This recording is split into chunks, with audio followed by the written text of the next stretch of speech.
अस्सलाम वालेकुम रहमतुल्लाहि वबरकातुहू। खान्स अकेडमी के इस तालीमी चैनल में आप सबका खुशामदीद है, इस्तकबाल है। जिस तरह से आप देख रहे हैं कि हमारे चैनल पर जो हॉट क्वेश्चन सीरीज़ है वो शुरू है। अब हम इल्म रियाज़ी हिस्सा अव्वल का मशक़ी सवाल पर्चा जो नवनीत का है उसका 5वां और आखिरी पेपर हल करने जा रहे हैं। इस वीडियो में हम तमाम 5 के 5 सवालात लेंगे, यानी सवाल नंबर 4 के 3 और सवाल नंबर 5 के 2, यानी पूरे 5 सवालात इस वीडियो में हल कराए जाएंगे। तो मेरी आप तमाम तलबा से रिक्वेस्ट है कि इस वीडियो को शुरू से आखिर तक बिना स्किप किए देखते रहिए। तो चलिए शुरू करते हैं।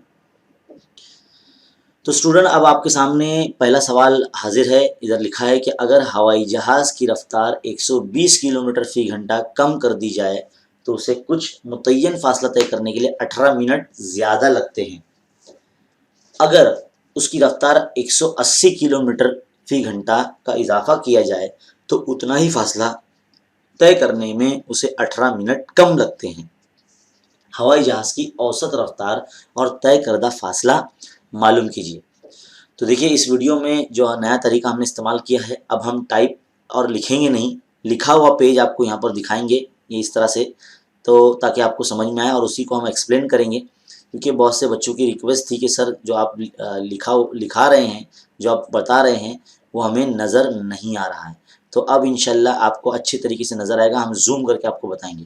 तो देखिए, हमें जो यहाँ पर दिखाया गया है सवाल के अंदर कि ये 18 मिनट लगते हैं इसको 120 किलोमीटर का फासला घंटा अगर रफ्तार अगर कम कर दी जाए तो 18 मिनट जो ज़्यादा लगते हैं। तो 18 मिनट को पहले हम क्या करेंगे, घंटे में कन्वर्ट कर लेंगे। देखिए, 18 मिनट को हम घंटे में कन्वर्ट करने के लिए 60 से तकसीम करेंगे। तो 6 का 6 यानी 10 और 6 × 18 यानी 3/10। 3/10 का मतलब होता है 0.3 घंटे। तो हम फ़र्ज़ करेंगे कि हवाई जहाज़ की जो रफ्तार है वो x किलोमीटर पर आवर है और जो दरकार वक्त उसको वो y घंटे है। तो फासला जो वो तय करेगा, तो रफ्तार ज़रब वक्त, ये फासले का ज़ाब्ता हो जाएगा साइंस की नुक्ते नज़र से। तो पहली शर्त हमें ये बोली गई है कि अगर उसकी रफ्तार जो है, क्या बोला गया सवाल में, अगर 120 किलोमीटर की रफ्तार उसकी कम कर दी जाती है तो 18 मिनट ज़्यादा लगते हैं। तो 18 मिनट ज़्यादा लगता है मतलब किस तरह से, 0.3 ज़्यादा लगते हैं। तो हम रफ्तार कम कर रहे हैं ना 120, तो देखिए x - 20, बिल्कुल ये फासले के ज़ाब्ते में ही बिठाना है हमें, फासले के ज़ाब्ते में ही बिठाना है। x की जगह पे ये रफ्तार वाला हिस्सा आएगा यानी x - 20 ज़रब ये y जो है दरकार वक्त है उसमें, उसको 18 मिनट ज़्यादा लगते हैं। 18 मिनट मतलब y + 0.3 जो अभी हमने ऊपर घंटे निकाले इक्वल टू फासला। अब क्या करेंगे, जिस तरह से हम नॉर्मली ज़रब करते हैं दो ब्रैकेट को, बिल्कुल वैसे ही ज़रब करेंगे। ये x से ये पूरे ब्रैकेट को ज़रब करेंगे और ये -120 से ये पूरे ब्रैकेट को ज़रब करेंगे। तो x ज़रब y xy जमा 0.3 ज़रब x 0.3x minus 120y × 120y minus plus minus, और 120 को जब 3 से 0.3 से जब ज़रब किया जाएगा तो 36 आ जाएगा, है ना। और ये xy वैसी कैसी, तो xy कैंसिल हो जाएगा। 0.3x माइनस 120y और 36 जो इधर चला जाएगा, ये मसला नंबर 1 बन जाएगी। फिर अब हम वापस से सवाल पढ़ेंगे आगे कि क्या बोला गया है। हमें आगे ये कहा जाता है कि अगर उसकी रफ्तार 180 किलोमीटर फ़ी घंटे का अगर इजाफा कर देते हैं, यानी x में 180 प्लस कर देंगे, तो जो फासला तय करने के लिए जो उसको मिनट लगते हैं 18 मिनट कम लगेंगे, यानी 0.3 हम माइनस कर देंगे उसमें से। तो उसकी औसत रफ्तार मालूम कीजिए। तो देखिए, वापस आते हैं आप सवाल की दूसरी शर्त पे। हमने किस तरह से बनाया है, यहाँ पर हम x जमा 180 लिखेंगे क्योंकि उसकी रफ्तार 180 किलो फ़ी घंटा बढ़ा दी गई, तो वक्त उसको 18 मिनट कम लगते हैं नहीं माइनस 0.3 इक्वल टू xy, वही फासले के ज़ाब्ते में रखा है हमने। यहाँ पर भी बिल्कुल सेम वैसे ही ब्रैकेट को मल्टीप्लाई जिस तरह से करते हैं, जिस तरह से 8वीं में सीखते हुए आए हम वैसे ही करेंगे। x ब्रैकेट y - 0.3 जमा 180 ज़रब y - 0.3 equal to xy, x ज़रब y xy minus 0.3x plus 180y minus plus minus minus 180 को 0.3 से ज़रब करेंगे तो 18 × 54 यानी 54 आ जाएगा। xy यहाँ से कैंसिल हो जाएगा, जो बचेगा वो हिस्सा और 54 यहाँ पे चले जाएगा माइनस के इस तरफ, यानी प्लस में चलेगा। ये मसला नंबर 2 बन जाएगी। हम मसला नंबर 1 और 2 को जमा कर देंगे, तो देखिए 0.3 कैंसिल हो जाएगा। 180 में से 120 गए तो 60 बचा। 54 और 36 को जमा करेंगे तो 90 आया। ये इस तरह से y की कीमत मालूम करने के लिए 60 जो है 90 के तकसीम में चलेगा, 0 0 कैंसिल, और 3 दूनी 6, 3 तिया 9। तो ये y की जो कीमत है वो 3/2 आ गई। अब ये y की जो कीमत है 3/2 हम इसको मसात नंबर 2 में रखेंगे।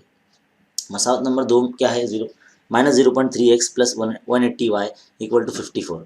0.3x जमा 180 ज़रब क्या है 3/2, तो 2 से कैंसिल करेंगे तो 90 आ जाएगा। 90 से अगर 3 को ज़रब करें तो 270 आ जाएगा। फिर 270 के माइनस में 54 को भेजेंगे तो 216 आ जाएगा। और ये -0.3x है इसको इधर भेज देंगे, प्लस में आ जाएगा। एक्स की कीमत मालूम करने के लिए हम यहाँ साइड में रखेंगे, एक्स को 0.3 तकसीम में आ जाएगा। और यहाँ से हम देखो एक अदद के बाद अशारिया है तो उसको हटाने के लिए यानी 0.3 को 3 में कन्वर्ट करने के लिए ऊपर हम 10 से ज़रब कर देंगे, तो इस तरह से ऊपर एक जीरो और लगा देंगे। 3 से तकसीम करेंगे तो देखो 720 आ जाएगा। तो हमारे जो आंसर है कि हवाई जहाज़ की जो औसत रफ्तार होगी वो 720 किलोमीटर फी घंटा होगी। और तय करता जो फासला होगा हम क्या करेंगे, एक्स ज़रा वाई कर देंगे। एक्स की कीमत 720 और वाई की कीमत 303/2। तो 2 से काटेंगे तो 720 को 360 आएगा, 360 को अगर 3 से ज़रब कर देते हैं तो 1080 किलोमीटर आता है फासला। यानी जो 720 किलोमीटर की रफ्तार से जो हवाई जहाज़ सफ़र कर रहा था उसने 1080 किलोमीटर का फासला तय किया। तो ये है पहला जो सवाल उसका सल्यूशन।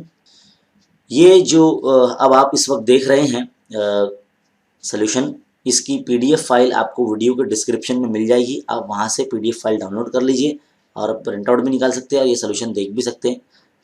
उम्मीद है आपको बहुत अच्छे तरीके से समझ में होगा। चलिए बढ़ते हैं सवाल नंबर 2 की तरफ। तो स्टूडेंट अब हम सवाल नंबर 2 हल करने जा रहे हैं। इल्म रियाजी हिस्सा अव्वल का जो पर्चा नंबर 5 है, आखिरी पर्चा, इसका सवाल नंबर 2 क्या है चलिए देखते हैं। अब सवाल नंबर 2 जो आपके सामने है, जेल में जदौल दी गई है। मुसारिफ ज़िंदगी का अशारिया यानी कॉस्ट ऑफ लिविंग इंडेक्स, यानी हफ्तों की तादाद और मुसारिफ ज़िंदगी का अशारिया और हफ्तों की तादाद दी गई है। मुसारिफ ज़िंदगी के अशारिया का मियानिया मफरूज़ा मियानिया तरीके से मालूम करना है। अब देखिए ये जो मफरूज़ा मियानिया है हमने पर्चा नंबर 4 में भी ये सवाल हल करा चुके हैं, लेकिन फिर भी हम ये आपको कराएंगे।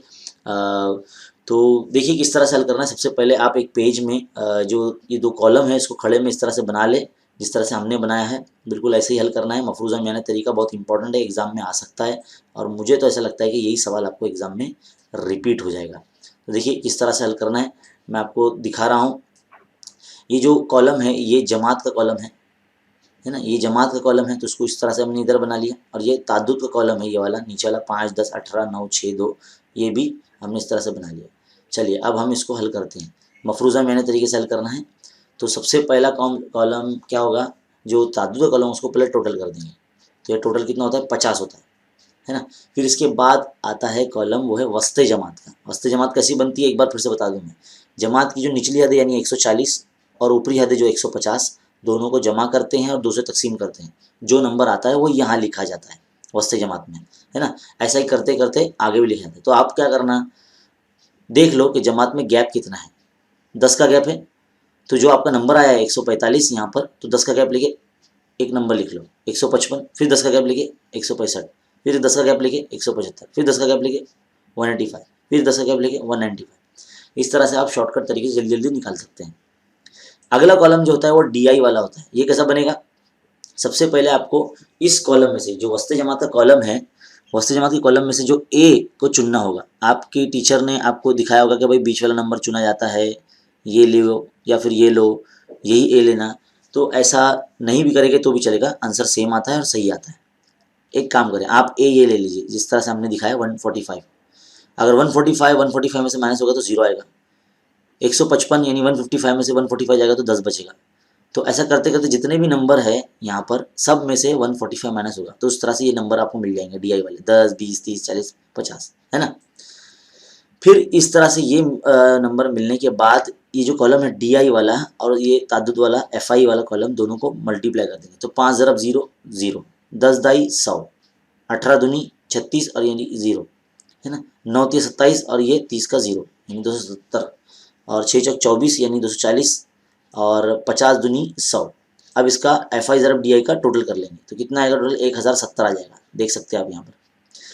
फिर इसके बाद मियानिया मालूम करने के लिए सबसे पहले आप क्या करेंगे, ये जो समीशन FI DI मालूम करेंगे। देखिए इधर समीशन FI DI मालूम करेंगे, यानी ये कॉलम का टोटल यानी ये 1070 बटे समीशन FI या सिग्मा FI। 1070 बटे 50, 0 0 कैंसिल, 107 बटे 5 तकसीम करेंगे तो 21.4 आएगा। अब मियानिया मालूम करने के लिए मफरूज़ा मेहनत तरीके से उसमें डी बार में जो हमने आंसर लाया है उसके अंदर ए जमा किया था, तो ए हमने 145 चुना था और डी जो है हमारा 21.4 है, जमा कर देंगे तो 166.4 जो कि सही आंसर है ये मिलता है। तो देखिए इस तरह से इसको हल करना है, बहुत ही आसान है और इम्पोर्टेंट भी है। उम्मीद है आपको बहुत अच्छी तरीके से समझ में आया होगा। चलिए बढ़ते हैं सवाल नंबर हम 3 की तरफ। चलिए स्टूडेंट सवाल नंबर 3 अब हल करने जा रहे हैं हम। अब सवाल नंबर 3 के अंदर आप देखिए क्या है सवाल। अब आपके सामने नज़र आ रहा है कि अगर ये जो मुरब्बा मसात है इसकी जगह अल्फ़ा और बीटा है 3x² + kx + 8 = 0, ये जो असल में ये मुरब्बा मसात दी गई है अल्फ़ा बीटा इसकी जज़र है। हमें बोला गया कि अल्फ़ा बटे बीटा अगर 2/3 है तो के जो है यहाँ पर इसकी कीमत क्या होगी। चलिए इसका सोल्यूशन आपको सामने दिखा देते हैं किस तरह से हल करना है। बहुत ही सिंपल है, आसान है, ये out of the text book है और ये ओल्ड सिलेबस का क्वेश्चन है। चलिए देखते हैं। सबसे पहले हमें जो मसावात दी गई है उसको पहले मवाजना कर लेंगे हम। दी गई मुरब्बा मसात को ax² + bx + c = 0 से मवाजना करने पर बिल्कुल ऐसे ही शुरू करेंगे आप। इसमें a की कीमत 3 हो जाएगी, b की कीमत k हो जाएगी और c की कीमत 8 हो जाएगी। हमें सवाल में क्या दिया अल्फ़ा बटे बीटा बराबर 2/3। हम क्या करेंगे बीटा को 2 की ज़रब में भेज देंगे, 2/3 की ज़रब में भेज देंगे, मसात नंबर 1 मान लेंगे। नॉर्मली हमने एक फार्मूला पता है 2.5 में हमने हल किया है, अल्फ़ा ज़रब बीटा क्या होता है c/a होता है। तो अल्फ़ा की कीमत ये हो गई 2/3 बीटा, यहाँ लिख दिए, ये बीटा वैसी का वैसी, c/a मतलब 8/3 यहाँ रख दी। देखो बीटा दर बीटा बीटा स्क्वायर हो जाएगा और ये 2/3 जो है यहाँ पर जाने के बाद जब इधर जाएगा तो उल्टा हो जाएगा, 3/2 हो जाएगा। तो 3 3 कैंसिल, 8/2 मतलब 2 का 2, 2 चौक 8। तो b² मतलब 4 आया, मतलब जमा नफी स्क्वायर हटेगा तो जमा नफी जजर लगेगा, तो क्या बन के भरेगा 2 आ जाएगा। यानी बीटा की 2 कीमत है, जमा 2 और नफी 2, है ना।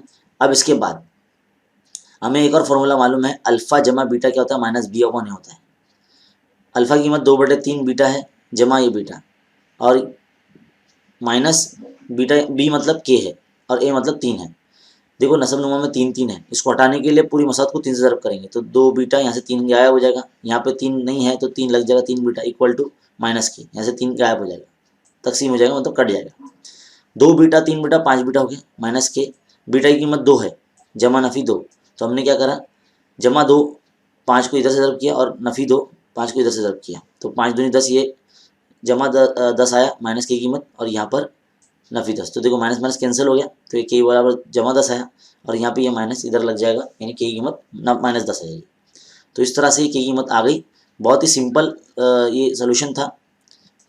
देखो आपको नज़र आ रहा होगा, उम्मीद है आपको बहुत अच्छे तरीके से समझ में आएगा, बहुत सिंपल और आसान है। और अब इसी तरह अब हम सवाल नंबर 5वें का पहला हल करने जा रहे हैं। चलिए 5वें के पहले की तरफ बढ़ते हैं। तो क्या है सवाल नंबर 5 का पहला, देखते हैं। सवाल आपके सामने है, सवाल नंबर 5वें का पहला 1/3x + y + 1/3x - y = 3/4। ये पहली मसात हो गई। दूसरी मसात है 1/2 3x + y - 1/2 3x - y = -1/8। तो देखिए किस तरह से करना है इसको। हमारा सोल्यूशन आपके सामने मौजूद है, बहुत अच्छे तरीके से हम आपको दिखाने की कोशिश कर रहे हैं। देखिए सबसे पहले क्या करेंगे, जो मसावात के अंदर जो सेम चीज़ है 1/3x + y, इसको a फर्ज कर लेंगे, 1/3x - y इसको b फर्ज कर लेंगे। तो पहली मसावत किस तरह से बन जाएंगी मेरी, a जमा b = 3/4, है ना, इस तरह से बन जाएगी। इस मसावत के अंदर इसको खती मसावत बनाने के लिए देखो नसब नुमा से 4 हटाना है तो 4 से तकसीम करना पड़ेगा, सॉरी 4 से ज़रब करना पड़ेगा, तो यहाँ 4 आ जाएगा, यहाँ 4 आ जाएगा, यहाँ से 4 गायब आ जाएगा। उसी तरह से जो दूसरी मसावत है ये वाली, इसमें भी 1/3x + y की जगह पे a रखेंगे, तो ये 1/2 है ना इधर पे, तो 1/2 ज़रब a माइनस 1/2 ज़रब b = -1/8। इसको 2 से 8 से ज़रब कर देंगे, जो बड़ा नंबर है उससे ज़रब करेंगे। तो देखो 8 से ज़रब करेंगे तो कैसा हो जाएगा, 8 ज़रब 1/2 है जमा माइनस 1/2 ज़रब 8b बराबर -1/8 ज़रब 8, 8 8 कैंसिल, 2 का 2, 2 चौक 8, 2 का 2, 2 चौक 8, तो 4a - 4b बराबर -1। ये मसला नंबर 2 हो गई। अब हम क्या करेंगे, मसात नंबर 1 और 2 को जमा कर देंगे। तो देखो -4b + 4b कैंसिल, तो 4 4 8a बराबर 3 में से 1 गया तो 2, a यहाँ बचा 8 तकसीम मिलेंगे 2 के, तो 2 का 2, 2 चौक 8 यानी 1/4, एक की कीमत आ गई। अब आगे बढ़ते हैं। ये जो हमारी मसावत है, पहली मसावत, इसके अंदर हमने ये रख दिया 4, एक ही जगह पे 1/4, तो 4 कैंसिल, तो यहाँ पे 1 बचेगा, तो 4b is equal to 3, 1 + 4b equal to 3, तो ये 1 है, माइनस में चलेगा 3 के, तो यहाँ 2 बचेगा। फिर जो b है वो यहीं रहेगा, 4 तकसीम में चलेगा 2 के, तो 2 का 2 दूसरी, b की कीमत आ गई। अब हमने a और b जो फर्ज किया था वहाँ पर इसकी कीमत रख ली, a की कीमत 1/4 1/3x + y, और b की कीमत 1/2 इक्वल टू 1/3x - y। अब यहाँ पे तीसरा ज़रब हल करेंगे तो इस तरह से खत्ती मसाद बन जाएगी, मसाद नंबर 3 बन जाएगी, और इधर पे भी तीसरा ज़रब करेंगे तो मसाद नंबर 4 बन जाएगी। दोनों को जमा करते हैं तो देखो y कैंसिल हो जाएगा, 3x 6x हो जाएगा, 4 और 2 6 है ना, तो x ये बाजू में रहेगा, 6/6 मतलब कितना हो जाएगा, आंसर 1 आ जाएगा। अब इस 1 को मसाद नंबर 3 में रख दीजिए, है ना, तो 3 × 1 3 - y इक्वल टू 2, 3 इधर लेके चले जाएंगे तो कितना हो जाएगा, माइनस में जाएगा, तो 3 में से 2 गया तो -1, और ये -y, ये माइनस माइनस इस तरह कैंसिल हो जाएंगे तो y की कीमत 1 आ जाएगी, तो xy की कीमत कितनी आ गई, 1,1। कितना सिंपल और आसान है, बहुत आसान है, बस दिखने में थोड़ा सा मुश्किल लग रहा था सवाल, लेकिन मुश्किल नहीं है।